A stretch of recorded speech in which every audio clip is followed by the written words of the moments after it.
Hi everybody, it's Mr. Cognetti from Citizenship Academy. Today we're going to be doing Module 1, lesson number 13. And to start off today, I want to work on counting by tens, okay? This helps us when we can count by tens, it helps us add up numbers, like bigger numbers, a lot quicker when we know how to do this, okay? So I wrote all the different multiples of 10 on the board all the way up to 100. You guys see this? Might make it a little darker. See if my marker is working. There we go, that's a little better. So I wrote all the numbers on the board. So just for today, we are going to say the numbers when I point to the numbers. And eventually, when we work on this more and more, I won't have these on the board. And we'll be able to do it from memory, because we'll get better and better at it. So you're going to count with me. We're going to do this a couple times forwards and a couple times backwards, okay? So you say the number that I point to, and this is us counting by tens. So we're going to start with 10. 10, 20, 30, 40, 50, 60, 70, 80, 90, 100. If you notice, all of these numbers have zeros in these for the second number. It's the ones place, but we will talk about place values later on. And if you notice the first number in each, or first digit in each of these, and the digit refers to a number, they go up by one. We have 1, 2, 3, 4, 5. So with tens, they follow a similar pattern when we're counting by ones. So let's do this again. Start with 10 all the way up to 100. Ready? Here we go.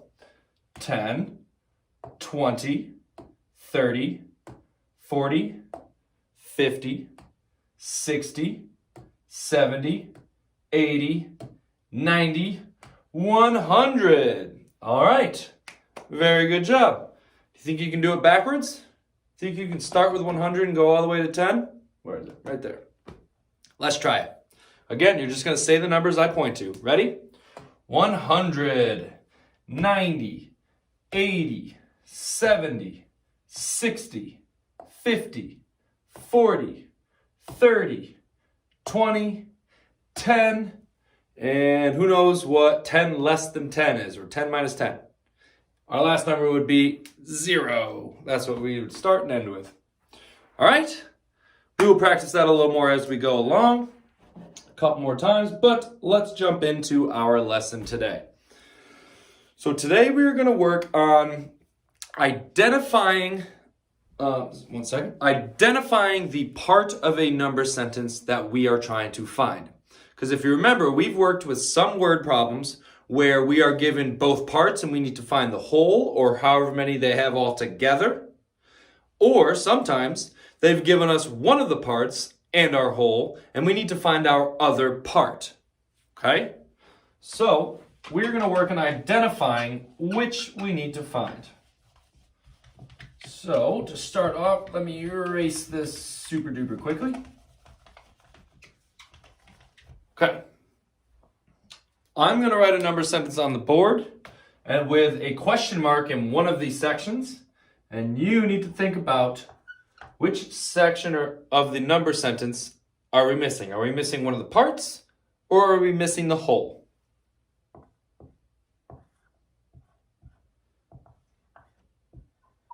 So this number sentence reads 5 plus 1 equals question mark. So that's what we're trying to find.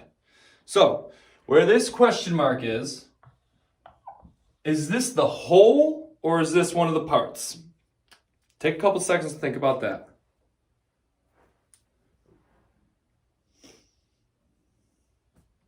All right, think we got it? Are we looking for the whole, or are we looking for one of the parts? My answer, and hopefully you have the same answer, is we are looking for the whole. It is next to the equal sign, so that must mean that is the whole, or another word for whole is total. We'll hear that a lot too. These two, the numbers that we're adding together, are our parts. Remember, part plus part equals whole. Part plus part equals whole. So if we look at a number sentence and we say that little rhyme, or not rhyme, but a little saying, we should be able to figure out what part we need to find. Part plus part equals whole. I don't have a number for the whole, so we're looking for the whole. All right, let's go and try and solve this. Actually, before we solve that, think of a way on how we could solve that. I can think of a couple. If you can think of one really, really quickly, I challenge you to try and think of another method to solve it too. Okay? Take a couple seconds to think about that.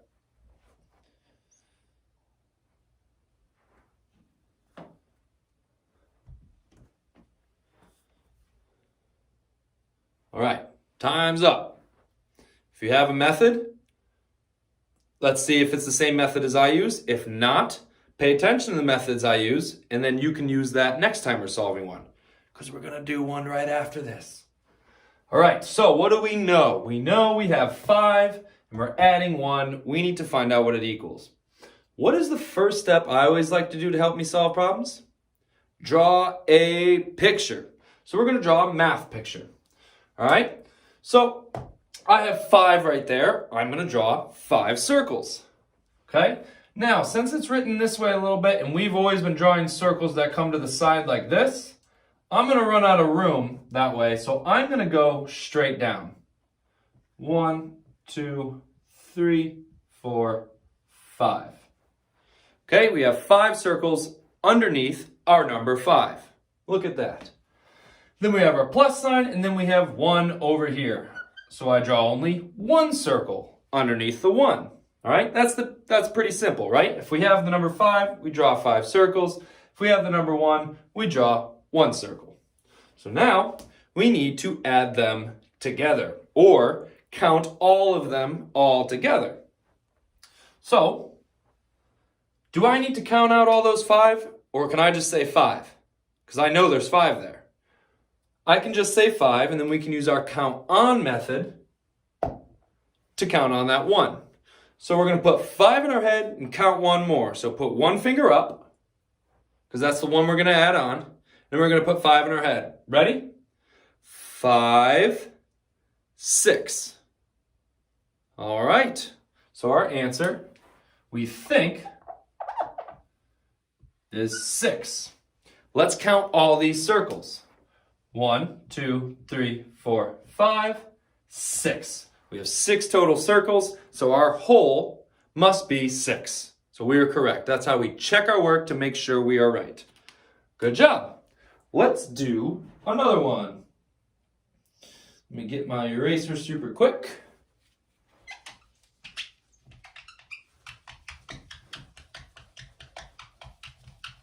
All right. Now, our first step is going to be identifying which section of the number sentence we don't have. Are we looking for one of the parts, or are we looking for the whole? Those are our 2 options, okay? Here's the number sentence. 6 plus something equals 8. So we have 6 plus something equals 8. So we are looking for this number here. Now, is that number one of our parts or one of our wholes? Take a couple seconds to think about that.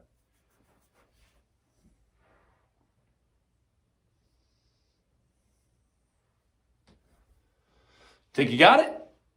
All right, let's check your answer. I'm going to say that little saying we have. Ready? Part plus part equals whole.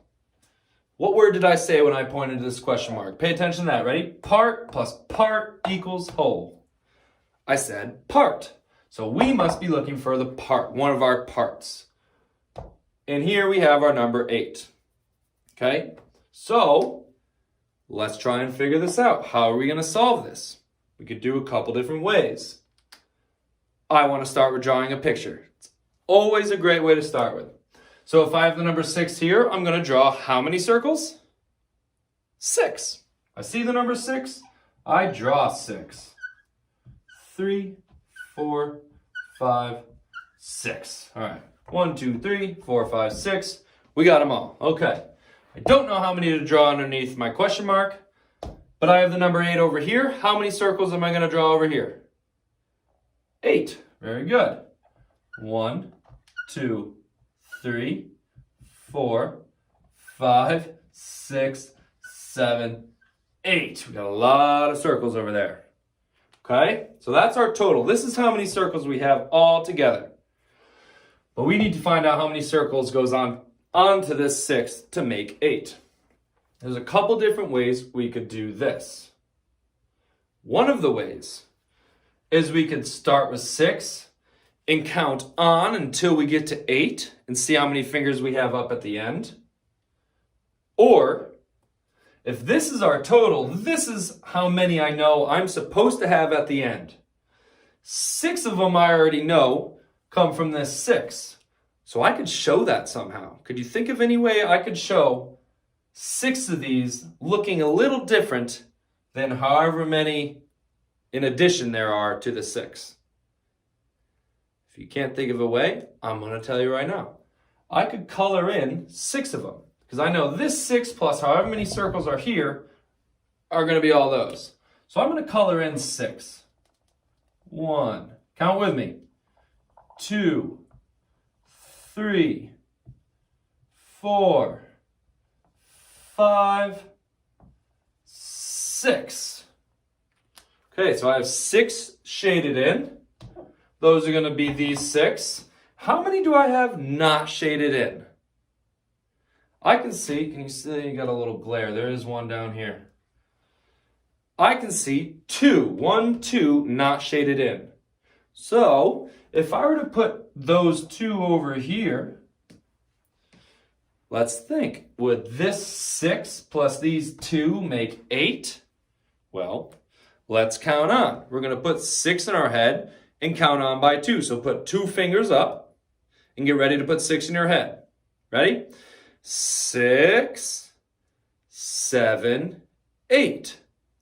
There we go. It was 2 that we needed to add on to our 6 to make 8. And I can write the number in here. So for that one, we were missing one of our parts, and we did most of our work over here with our hole. We took our hole, we shaded in one of our parts to help us find our other part. Alrighty. Good job, everybody. It was a little bit different today. We worked on counting by tens. We haven't done that yet. And we worked on finding out which part of the number sentence we needed to find. And when it was our whole, we solved it a little differently when we needed to find our part. There are 2 different sections of a number sentence. So to find the 2 different parts, we had to solve them a little differently. But you guys did a great job. If you're understanding it, it's clicking, and you guys are really good at this, awesome work. If not, that's okay. We're going to keep practicing this. You're going to keep practicing on your own, and you are going to get better at it. You guys are already awesome. You're doing great. Keep it up, and I'll see you guys next lesson. Have a good day. Bye.